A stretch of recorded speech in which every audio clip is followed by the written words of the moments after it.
Bryophyte के बाद हम लोग पढ़ेंगे टेरिडोफाइट, कहा जाता है इसको टेरिडोलॉजी।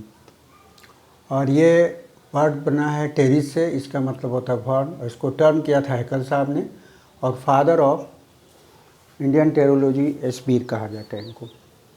तो ये ऐसा प्लांट है जो कि एम्फीबियन प्लांट है लाइक ब्रायोफाइट्स, लेकिन ये जो होता है रेप्टिलियन भी कहा जाता है। जैसे एक प्लांट है ये, तो ये जो प्लांट है, कुछ ऐसे प्लांट होते हैं जो जिसका लीफ जो है वो टच करेगा और वहाँ पर से फिर निकल जाता है, ये डेड कर जाएगा, इसका नया बन जाएगा। तो एक तरह से दूसरे जगह पर वो रेंगता है, इसलिए रेप्टिलियन कहते हैं। और इसको एम्फीबियन भी कहते हैं इसलिए क्योंकि water is essential for fertilization. तो ये group of green plant appear with true leaf, true stem and true root due to appearing vascular tissue. इसमें भास्कुलर टिश्यू आता है, जाइलम आता है, फ्लोएम आता है, लेकिन जाइलम के साथ जाइलम वेसल्स नहीं होता। फ्लोएम में कैम्पेनियन सेल एंड सीप ट्यूब्स नहीं होता, यानी प्रिमिटिव फॉर्म है। और इसका जो भास्कुलर टिश्यू होता है वो 3 तरह का होता है, प्रोटोस्टील, साइफनोस्टील, डिक्टायोस्टील। प्रोटोस्टील का मतलब होता है जिसमें पैक्ड होता है पूरी तरह से जाइलम फ्लोएम, और साइफनोस्टील का मतलब बीच में खाली जगह बनेगा, चारों ओर से रहेगा जाइलम फ्लोएम। और डिक्टायोस्टील अल्टरनेट फॉर्म में डेवलप होता है। तो ये इस तरह से डेवलपमेंट होता है फ्रॉम प्रोटोस्टील टू डिक्टायोस्टील। ठीक है, इसका एग्जांपल देखेंगे तो साल्विनिया, एजोला, मार्सिलिया, ये एक्वेटिक फॉर्म होता है। एजोला तो नाइट्रोजन फिक्सेशन में काम आता है। सिलाजिनेला, इसको हम संजीवनी भी बोलते हैं।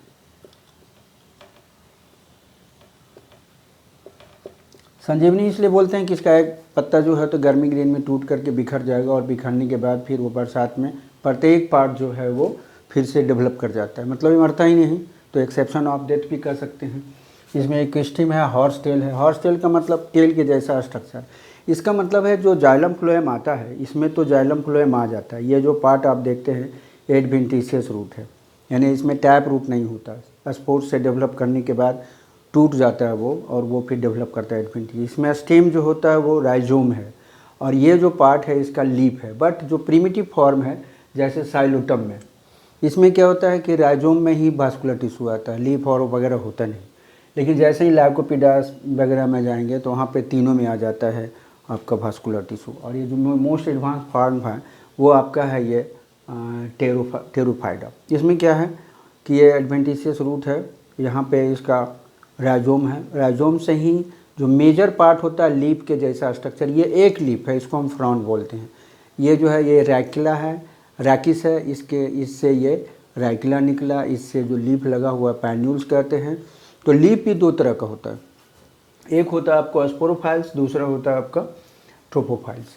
यानी ट्रोपोफाइल्स मतलब जो फोटोसिंथेसिस करेगा ग्रीन होगा, स्पोरोफाइल्स मतलब जो स्पोर्स बनाएगा। और स्पोर्स जो होता है ये इसका डॉर्सल साइड है, इसका वेंट्रल साइड है। तो वेंट्रल साइड्स में स्पोर्स होगा। बहुत सारे पत्ते में देखे होंगे कि काला काला जैसा स्पोर्स बनता है, तो वो सभी में नहीं होता, वो कुछ लीफ में पाए जाते हैं, मैच्योर कंडीशन में पाए जाते हैं। और जो प्रिमिटिव फॉर्म होता है वो मुड़ा मुड़ा होता है, यहाँ पे देखिए मुड़ा है, तो ऐसे रेमेंटा कहते हैं। और इसमें हेयर लाइक स्ट्रक्चर है, उसको रेमेंटा कहते हैं। और ये जो मुड़ा होता है ये इसको सनलाइट वगैरह के ज़्यादा इंटेंसिटी है उससे उसको बचाता है। तो ये इसका एडवांस फॉर्म है। तो ये शुरुआत फॉर्म तो इसका होता है एक्वेटिक, बट मोस्टली टेरेस्ट्रियल पाया जाता है। और हाइट्स भी इसका फ्यू सेंटीमीटर से मीटर तक होता है, 4-5 मीटर, कुछ हो सकता है कि 6-7 मीटर तक का हो जाए, बट ये इंटरमीडिएट हाइट का होता है। इसमें जो बॉडी होगा, जो स्पोर्स डेवलप करेगा, वो स्पोर्स भी जो डेवलप करता है वो 2 तरह का होता है, यूस्पोरेंजिएट एंड लिपिडोस्पोरेंजिएट। मतलब एक सेल से डेवलप करेगा या डिफरेंट से डेवलप करेगा।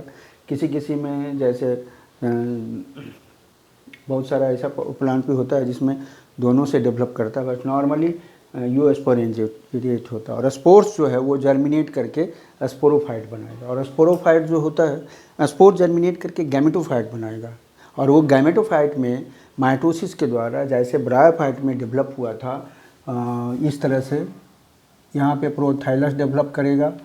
और ये प्रोथाइलस में यहाँ पे फीमेल पार्ट, यहाँ पे मेल पार्ट डेवलप करेगा। और यहाँ से जो गैमीट बनेगा वो वाई फ्लैजिलेटेड मल्टी फ्लैजिलेटेड होगा। सिर्फ सिलाजिलेना में वाई flagellated like bryophyte like character होता है, बाकी सभी में ये मल्टीफ्लैजेलेटेड होगा और ये वाटर के द्वारा यहाँ जाएगा। उसके बाद जो स्पोर्स डेवलप करेगा, स्पोरोफाइट डेवलप करेगा।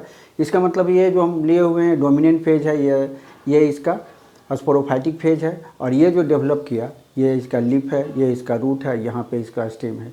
तो ये जो डेवलप किया तो इसी में पूरा डेवलपमेंट के बाद स्पोर्स बनता है। और इस तरह से इसका लाइफ साइकिल जो होता है ब्रायोफाइट की तरह हैप्लैंटिक डिप्लैंटिक दोनों होता है। ब्रायोफाइट में गेमेटोफाइटिक हैप्लैंटिक है और स्पोरोफाइटिक डिप्लैंटिक है और अल्टरनेट होता है, तो इसको हैप्लोडिप्लैंटिक कहते हैं। सेम इसमें रिप्रोडक्शन होता है। और हम बात करेंगे इसमें कि इसमें स्पोर्स जो बनता है वो एक प्लांट में भी बनेगा और डिफरेंट बनेगा, यानी होमोस्पोरस हेटेरोस्पोरस होगा। और जो ये लीफ जो बनता है ये बड़ा और छोटा दोनों होगा, यानी माइक्रो एंड माइक्रोस्पोरस होगा। रिप्रोडक्शन इसका जो होता है वो एसेक्सुअल और सेक्सुअल होता है। सेक्सुअल तो आपने देखा कि ये गैमेट के द्वारा होता है, एसेक्सुअल रिप्रोडक्शन स्पोर्स के द्वारा होता है, जबकि वहाँ पे इस तरह का फॉर्मेशन हो रहा था ब्रायोफाइट में। Fertilization by the agency of water, लेकिन यहाँ पे अंतर क्या है, इंडिपेंडेंट होता है। जो स्पोरोफाइटिक होता है independent, not dependent on gametophyte, यानी इसका जो होता है स्पोरोफाइट इंडिपेंडेंट होता है। और इसका इकोनॉमिक इम्पॉर्टेंस है, इसका जो लीफ होता है वो ब्राइट कलर का होता है, ग्रेसी होता है, इसलिए इसको डेकोरेटिव लोग यूज करते हैं। जड़ से हेलमेंथिस वगैरह जो होता है बॉर्न वगैरह को ये करने के लिए किया जाता है, या जो हॉर्टिकल्चर में इसका यूज होता है। तो इस तरह से ये भी प्रिमिटिव फॉर्म का प्लांट है जिसको कि यूज किया जाता है सॉइल बनाने में। तो ये आपका कह सकते हैं ब्रायोफाइट से मोस्ट एडवांस प्लांट है। और इससे जो एडवांस प्लांट है वो जिम्नोस्पर्म, जिसके बारे में हम लोग अब अगली क्लास में बात करेंगे।